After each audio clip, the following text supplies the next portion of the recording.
Welcome to Eden Equips, the podcast that shares real stories, practical tools to help parents, carers, educators feel equipped in this journey of raising and supporting neurodivergent children and young people. So wherever you are tuning in today, I am so glad you are here. I'm Rebecca, and today we're joined by Elaine, the founder of Strive NI, a business that supports children and young people and their emotional well-being. Elaine and I have crossed paths many times at various workshops and conferences, and I'm delighted to have you with us here today, Elaine. So you're so welcome, Elaine. Thank you for having me. No, you're so welcome. It's lovely to be able to sit down. As I said, like, our paths have crossed quite a lot. Multiple We've done workshops times together. Yeah. Strive NI, great place to kind of start. What is Strive NI? What's the heart behind it? What do you do? Okay, so Strive really evolved from nothing, and I'm still working out the business side of my business because I'd never planned to start a business. So for quite a while I worked in the health trust in children's psychology services. Absolutely loved my job, loved the families that I was working with, the children, the team that I was working with, but it was during COVID. I don't like using the C word, but during that time the world kind of crumbled a little bit. It was quite difficult for not just for parents and families, but for professionals working in different services. And I had this real passion inside of me that I wanted to offer support to families in a way that I wasn't necessarily able to working in the system, because there's so many restrictions and limitations, and you have to offer six sessions and then you have to pass them on to another waiting list somewhere else. And I just felt that families weren't getting what they needed at that time. So I started Strive initially as a little Facebook page and was just putting up some resources and guidance and strategies about things like emotions, behaviour, sleep difficulties. And it really just evolved from there. And it was particularly whenever the schools reopened after that in and out period of time. Whenever they reopened, schools were then contacting me saying, we're seeing what you're doing online for families. What could you offer to us? Because we're also struggling now that the young people are back to school, not just for the children, but also for themselves as staff.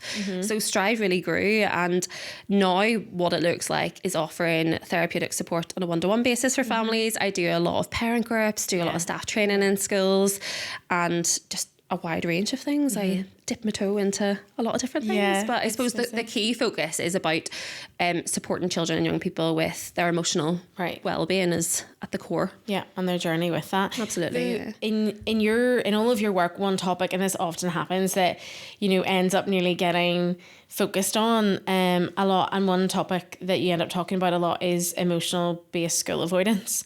It's a huge topic for many families. Massive. And a really hard one, like a really, really challenging one. I guess, what is that? What's emotional school-based avoidance for people who don't know? So how on earth do you give a definition of it? The only way I could describe it, if you were to put a definition to it, it would be where a young person is experiencing emotional distress in some shape or form that makes it difficult to attend school. So it can look like lots of different things. You could have one extreme where a young person is maybe in school every single day, but they're like the duck in water is how I describe it. So they look like they're floating along, they're getting on really well, they seem to have peer friendships and relationships, and they're academically very bright and capable, but under the surface their little feet are going to ding around underneath. So schools often miss those young people because it does look, like I said, on the surface that they're coping, so there's not much focus and attention paid to them because there's other chaos going on in the school. It could also be a young person who hasn't been able to get into school for weeks or months, and I have sat in the car outside of the school grounds with a lot of those young people, and it's distressing to watch their distress, never mind for them to be experiencing the distress, as well as the parent who is often sitting there very distressed and overwhelmed. But you've also got the middle ground then of the ones who are getting into school when they feel like they can, but then some days it just feels like a little bit too much. And I talk a lot about the Coke bottle analogy. I whip out my Coke bottle a lot. But if you imagine a young person, if they're represented by a Coke bottle, they could be shaken multiple times throughout the day, and different things could be shaking their bottle, and things that they're not even necessarily aware of that are shaking their bottle. So that could be what's happening for them internally, but on the surface they may look like that Coke bottle, so no one's really questioning anything. And it's whenever they get home, maybe the lid comes off and the outward expression of the feeling overwhelmed in school then comes out.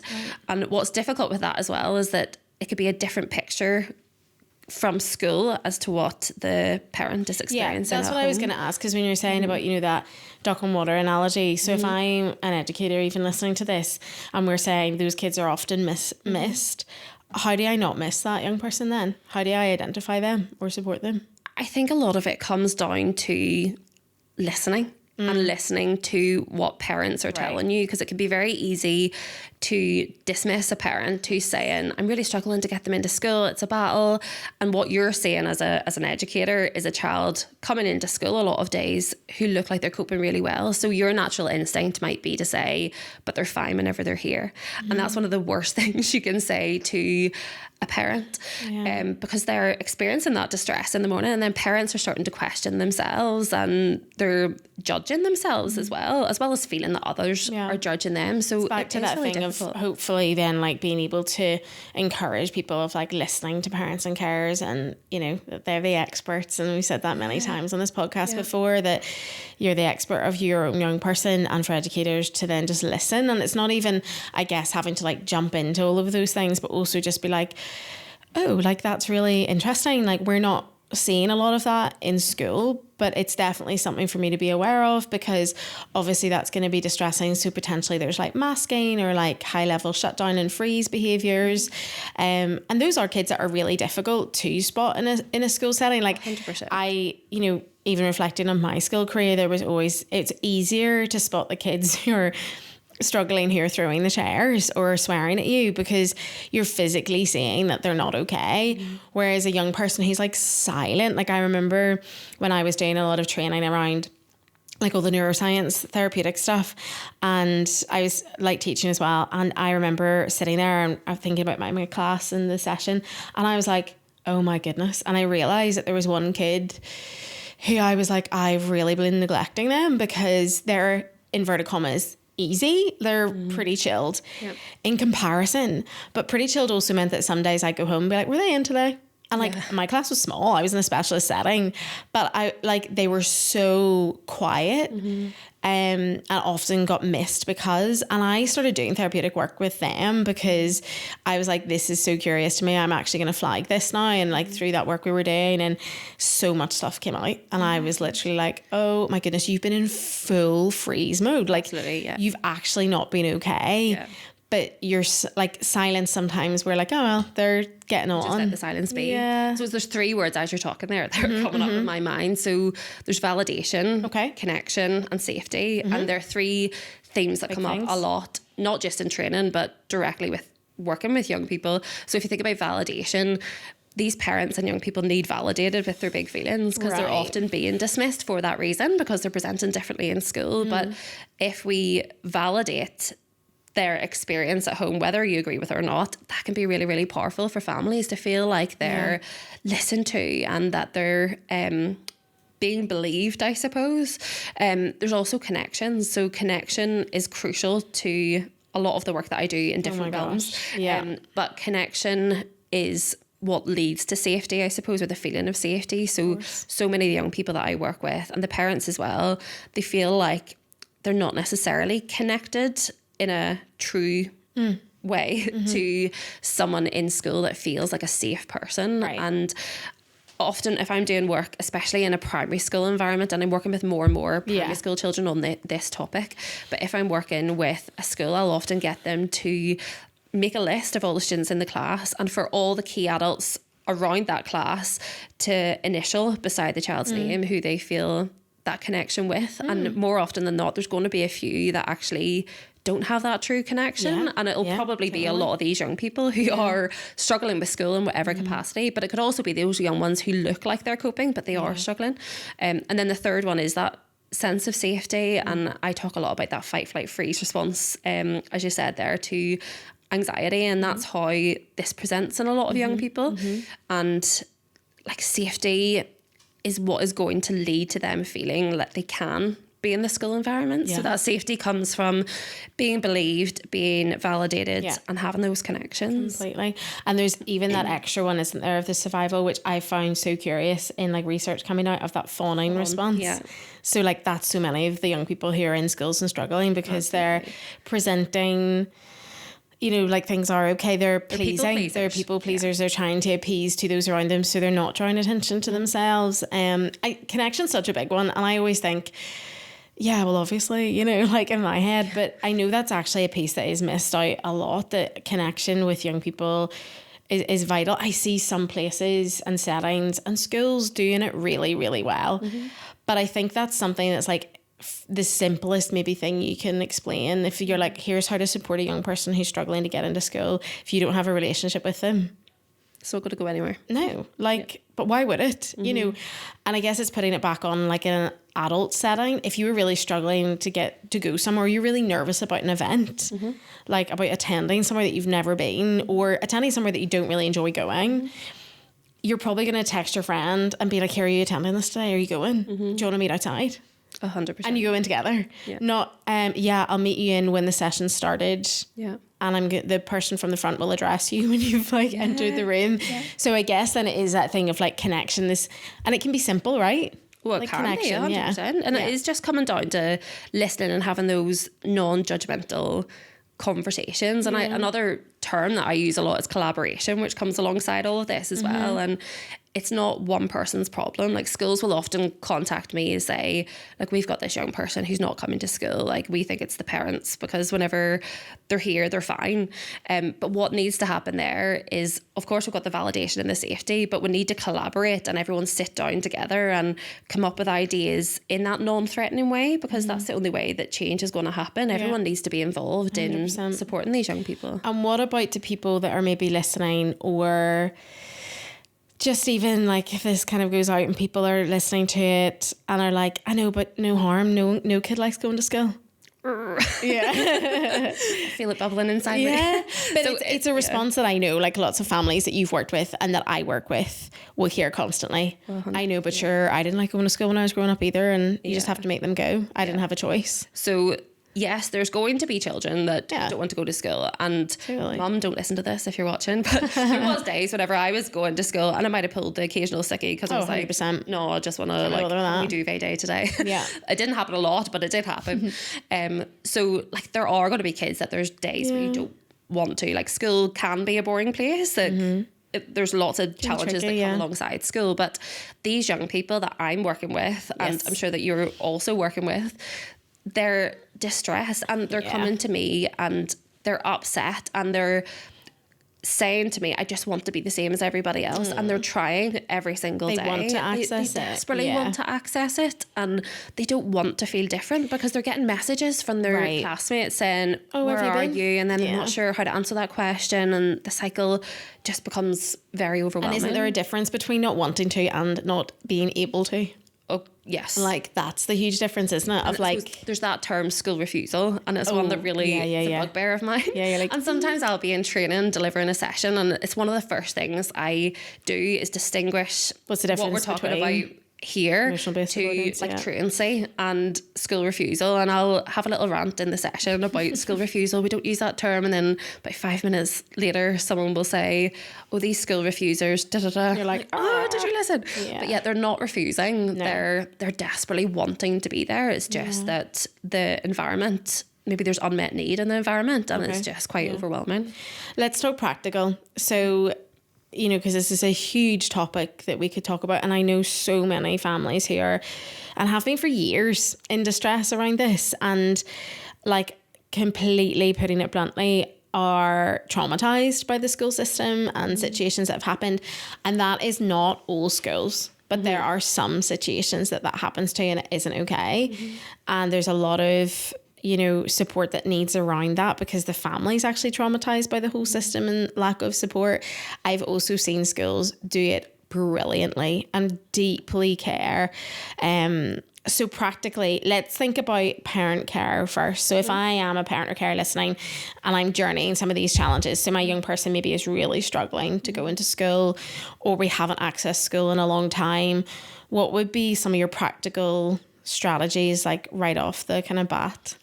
It's a hard one because obviously you don't know anything about the child. Do you know what I mean? But that's a really important point. That there's a context behind every child, and I approach every Very family that I individualized. work with very, very differently. Right. The first thing that I often try and do with young people, obviously we've got the validation and everything, but I want to try and explore a little bit about what is it about school that feels quite overwhelming. And that's a really like wide question for a young person to have to answer. If I ask that question, I'll usually just be shut down. Like, I don't know. There's nothing. I just can't go. Yeah. So I'll go into detail and specifically break down their day. So we'll think about specific subjects. We'll think about specific teachers. We'll think about environments that they're in, like the toilets, the corridors, the assembly hall.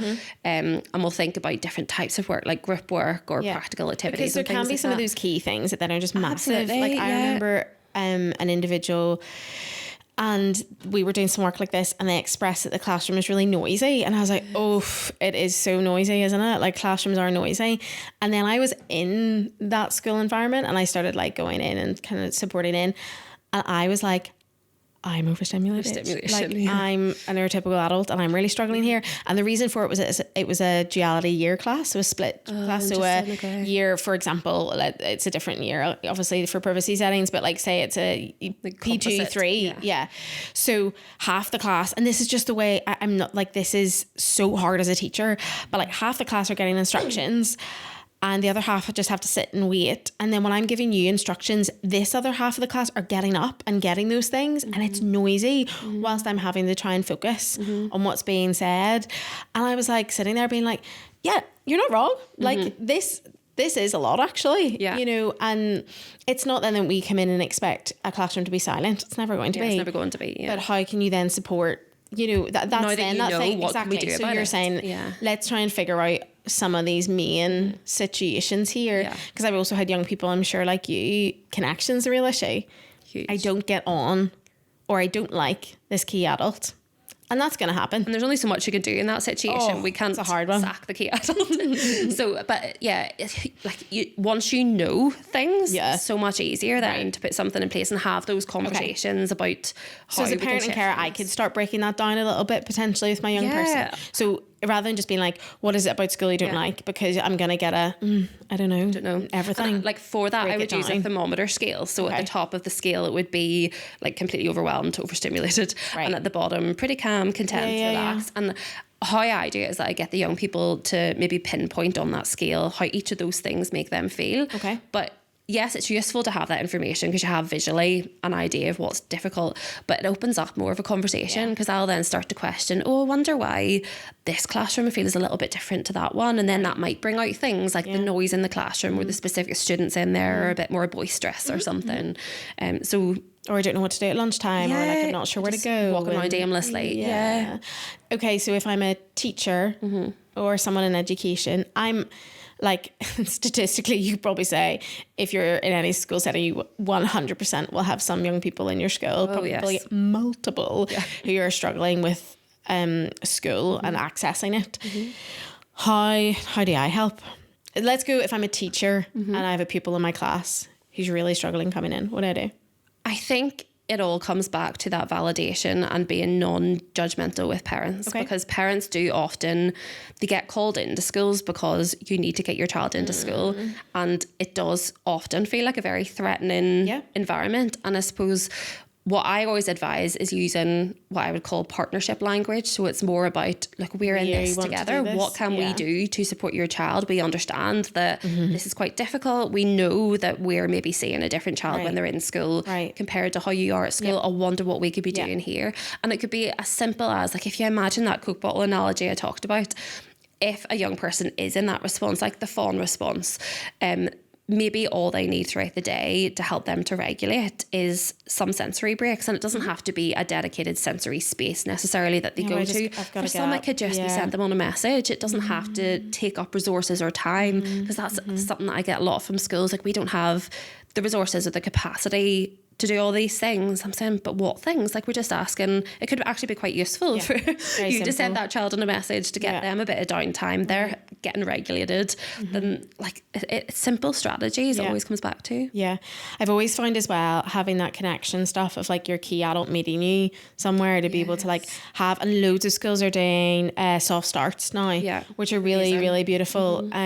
I'd love a soft start to my day, you know, and like actually your days go better when you do that. So it's slower pace starts, you know, the expectations. So where I'm coming in, I'm doing connection time. We're doing Play-Doh, we're playing with Lego, we're having a snack, and then I'm showing you what you're doing for the day, and like I'm helping you with that. And again, I understand capacity, I understand limitations with that, but you know, there will be ways to work around it. And if you're a setting that there are a lot of these young people, like I've seen them do like groups and like nurture groups nearly, you know, so I think it's about, rather than jumping to, oh, we can't access that, be like open, be curious. And then I guess for, as you're saying, to parents, then like from teachers, I'd be really compassionate in that. Compassion is I think good also word. something I would probably jump in and advise there too, if you're a teacher, it's just from like learning it myself.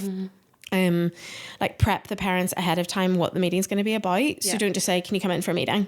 Because that's terrifying. Panic, right? And maybe I also haven't had a healthy relationship with school, and that makes me feel really nervous. I'm being called into the headmaster's office or the headmistress office. That sense of authority. For sure. Like, let me know. Give me a wee message. Be like, all's good. Like, just really think it'd be great to have a wee conversation around X, Y, and Z. So also they know that I'm not coming in and being like, your young person is now not on our register. Yeah. Which has happened, you know, and that's potentially happened on a journey with that family. So their trauma response is going to be really high, and they're really, really anxious coming into that meeting, and actually being like, listen, we just want to work and have a conversation about how we can better support this young person together.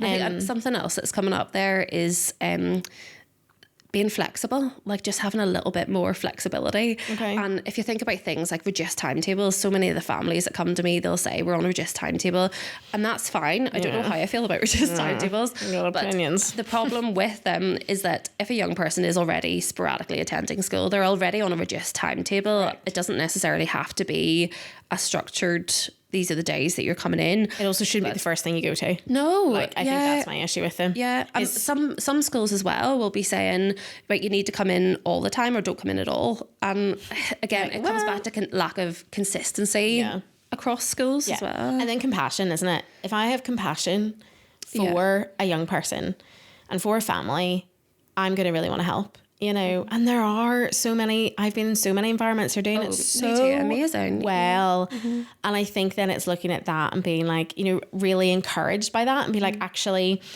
you know, there's small things that can make massive differences here. Even just like listening, isn't it? Like just listening. I've seen that happen, and parents be like, oh, you're actually acknowledging what's happening here. I guess this is an area, like, gosh, you could talk about it forever, that often feels incredibly hopeless. I think especially, and I'm thinking of a few families I absolutely adore and have a big place in my heart, but their young person's been out of school for now years. They're not in the school system. Schools no longer contact them. They don't exist anymore. Are there any encouragements you could give to families and children in Northern Ireland around this topic? I know it is so difficult for so many families, and what I would tell you is that firstly, you're the expert in your own child, but also you're not alone. So many families that come to me, they feel like they're alone. They're often made to feel like they're the only one experiencing this. Oh my gosh, this is so embarrassing. It's only me. Yeah, like you're the problem. And it's difficult for parents as well, because if they're getting their child to the school gate, maybe they've had the worst morning. It's been very challenging, very overwhelming for everybody in the household. They're getting to school, they think, right, we're really going to try and get in, but the child's very overwhelmed, unable to get across the hurdle of the front door. And as a parent, they're maybe just seeing all the other parents wave their child goodbye and wishing them well for the day, and then that's it. And there's a lot of frustration and maybe an element of jealousy as well that comes along with that from some parents. I recently started, but it was well over a year ago now, some parent groups specifically on this topic. And it only really evolved because I was having so many parents coming to me feeling like they were the only one experiencing it. And we started off with a group in Newton Abbey, and I'd set it up just as a one-off for parents to come together for me to say, see, you're not alone. You have each other for support. And every single month since, that group has met up. And the support that they have for each other is amazing. Like, shout out to the Newton Abbey group. But there's also like there's Belfast group now, there's Strabane, there's one coming up in Enniskillen. There's groups all over the place now that are evolving. Yeah, know that there's help out there and you're not alone. And sometimes it even just, you know, it's not going to solve the situation. But you'll feel like you're not alone in it. No, I love that. Okay, finishing off then, quick equip. A tool or resource you love? This is maybe a bit, I don't know if it's cliche, but for me, it's other people rather than a specific resource. Okay, yeah. I've learned so much from, like, personally from me working with other professionals. And at the beginning, I suppose whenever I started Strive, I was a little bit precious about it. I was like, this is my thing. But what I learned and what I have learned is that it's so much more powerful to be working together collaboratively. Again, it comes back to collaboration. Yep. And I suppose that comes for parents and families as well. Like, reach out to other people and Connect know with that others. that support's there. Love Yeah. that. A mindset that helps you? Mindset that helps me. You're doing okay. You don't have to strive for perfection. Doesn't have to be perfect. Yeah. And if you I like think that. about, like, I imagine like a bit of a ladder, you have your end goal at the top, and you can often focus On just so that. much on I'm what not we need to there, I'm happen not at the there, I'm top. not I'm not there. there Yeah. yet. So then there's a lot of frustration. So it's thinking about, right, Small wins. I've stepped up this ladder and I'm doing okay. Yeah, absolutely. I love that.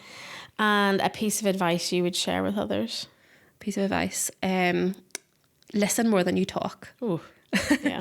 Because it can be easy, and I suppose if we relate this back to the topic of today, it could be easy for everyone from all sides to try and just get their point across, and it feels a bit more of a fight and a bit more of a confrontation rather than that collaboration. Yeah. But if we make a point of asking more questions and being curious and doing a bit more of that listening, there could be more scope for positive change. And that's whether you're supporting the parent or carer or the young person. Just listen. Yeah, really good.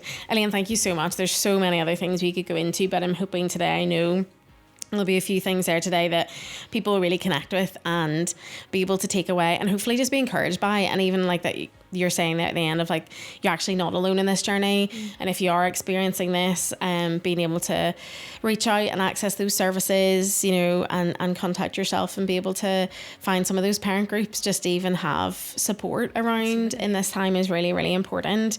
But yeah, I hope you enjoyed that podcast, that it inspired you and has equipped you a little bit more on your journey. And thanks so much for listening. Thanks, Elaine, for joining us. Thank you. Done. Is that okay? Yeah.